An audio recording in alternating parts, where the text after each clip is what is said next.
बंगाल दौरे के पहले दिन ये जानकारी मिल रही है कि मिदनापुर जाएंगे अमित शाह। टीएमसी के बागी नेता शुभेंदु अधिकारी का क्षेत्र है मिदनापुर। शाह की मौजूदगी में बीजेपी में शामिल हो सकते हैं शुभेंदु, ऐसी जानकारी मिल रही है।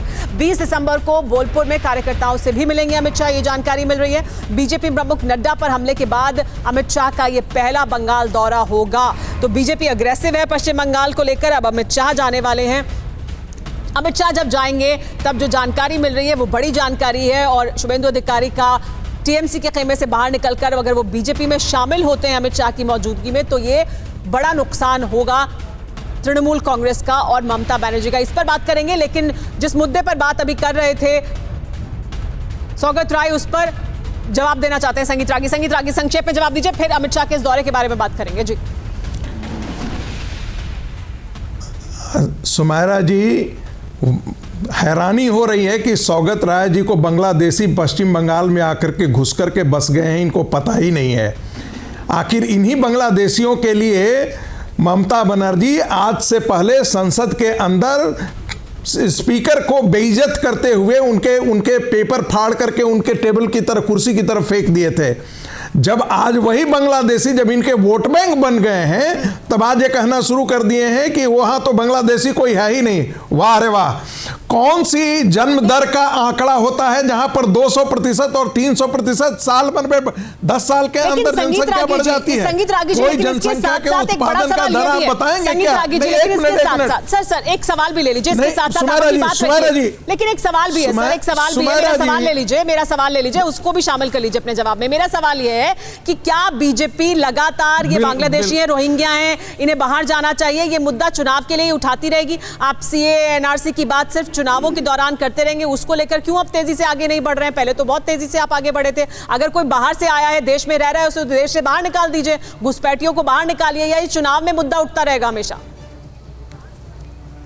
बोलिए। देखिए चुनाव एक ऐसा मौका है जब आप जनता को सेंसिटाइज करते हैं, संवेदनशील बनाते हैं मुद्दों के बल में। बंगाल की राजनीति पिछले 37 साल जो है वो वामपंथी आतंकवाद के साये में जिंदा रही है जी। और पिछला 10 साल जो है वो बंगाल की राजनीति जो है वो रेडिकल इस्लाम के साये की तरफ बढ़ चुकी है।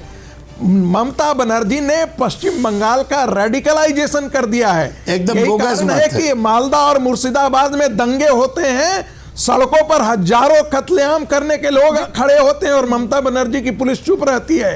वहां पर दुर्गा पूजा और प्रतिमा विसर्जित करने के लिए मुसलमानों की ठीक है। संगीत रागी, आपने जवाब ले लेते हैं, आपने अपनी बात रखी। विवेक श्रीवास्तव, पहले आपकी प्रतिक्रिया। रेडिकलाइजेशन की शुरुआत आरएसएस और विश्व हिंदू परिषद और बजरंग दल से होती है। रेडिकलाइजेशन की शुरुआत होती है भारतीय जनता पार्टी से। जब आप चुनाव जीतते हैं 80-85% हिंदुओं को डरा करके कि 14.5% मुसलमानों का राज्य हो जाएगा यहां पर, और हिंदुओं के पास रहने के लिए जगह नहीं रहेगी। आप हिंदुओं को डराते हैं, उनमें मुसलमानों के प्रति डर कायम करते हैं। आपकी पार्टी ने तो यही कुकर्म किया है। सारे बांग्लादेशियों को बसा करके उनका वोट लेने का काम तो सीपीएम ने ही शुरू किया था। देशद्रोहियों को पैट्रोनाइज करने का काम तो सीपीएम ने किया था। मार्क्सिस्ट सिद्धांत है।